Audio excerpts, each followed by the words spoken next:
What's up, YouTube? How y'all doing? I had a guy today that messaged me and asked me a question about have I had a client that I could not satisfy. And to be honest with you, no, I haven't. I haven't had a client that I could not satisfy. And I'm gonna tell you why. I've done over 40 accounts as of right now. I've done 40 accounts and deal with 40 different people. I've had a client that I was doing. It's a gym. And I used to dread going to this building because I could never, ever satisfy that client. No matter what I done, I could never satisfy. I always went extra. I always done things that was not on the scope of work to do extra, but it was always something that, hey, this is not being done. This is not being done. This was the first client that I had this way. This is when I first started. And upon going through that, I got cool. See, business is about relationships. So when you doing business, you make relationships with the people at the job and the people that's paying you. So I had a guy, it was a nighttime, gym, 24 hours.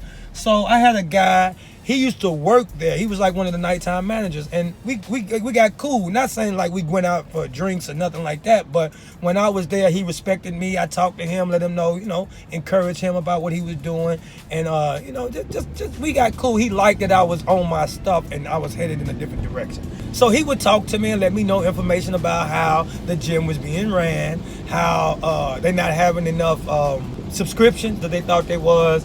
They was trying to reach out to the black community. They wanted to go on, some different radio stations and stuff and see how to get out to the different demographics because the demographic that they were reaching that wasn't coming in. So he used to tell me things like that. And so as I'm listening to him, we talking and I'm learning business from him. I'm not judging him for what he's saying because he's really not giving no detail that shouldn't be given. I mean, that's not top secret if they're not making enough money. And the reason that he used to talk to me is because they wanted to bring the cleaning in-house. And so when they bring the cleaning in-house, what that means is they bring it inside the house. They bring it to where the workers are doing. They were starting their workers off at $10 an hour. Now, truth be told, over nighttime, the gym was not packed, but on Fridays and Saturdays. And they had some people in there on Sundays, but the people that was working there, they could handle that and clean. They could have, but the detail that we was on the scope of work, they didn't want to do it. So he used to, tell me about the certain things, and they were trying to get it in-house, and they complained about every little thing they used to complain about. So then, sorry for the rain in the background, but it's raining, so we're going to have to let God do his thing, and we're going to continue to do ours. As I'm cleaning the building, like I said, they complaining about every little thing. 1 month I'm doing good, the next month I'm not doing good. The next I got to go down there and bring the team down there and try to see what can we do to make it better. Like I was in the franchise. It was my franchise business when I first started.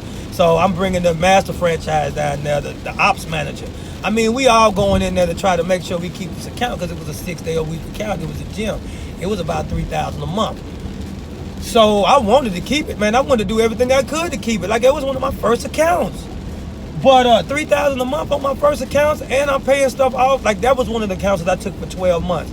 Those that follow me know, those that's in the cleaning industry know that I pay my accounts off in 4 months. And then with my big accounts, the big ones, I take them to 12 months, and that gives me the capital to pay the ones off in 4 months. The franchise take their money out first. So when they take their money out first, that gives me no reason not to invest back into the company to pay these buildings off because they getting their money first. You know what I'm saying? So they tax it. You know what I'm saying? That's like taxes. They get their money first. All our W-2 workers, you know what taxing is. Like, that was a franchise tax. I mean, it is what it is.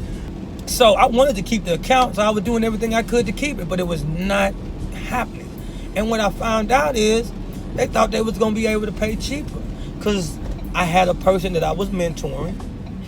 And this is funny how life goes around. I had a person in Nashville that I'm mentoring. And she was getting into another cleaning franchise, and she found someone else that she wanted to deal with. And she ended up going back to that same building. What they done was they cut out the 6th day, so it was just 5 days a week, and they halved the price. So when she called, is this the gym that you was doing? I'm like, yeah, that's the one. She said, well, do you think this is a good deal? And then she ran the numbers by me.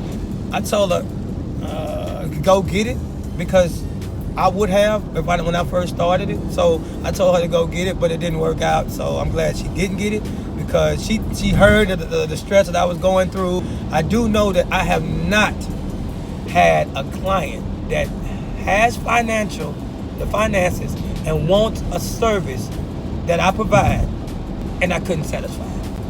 So if you're in the business and you're having a client that you cannot satisfy, they might be financials. It might be financials.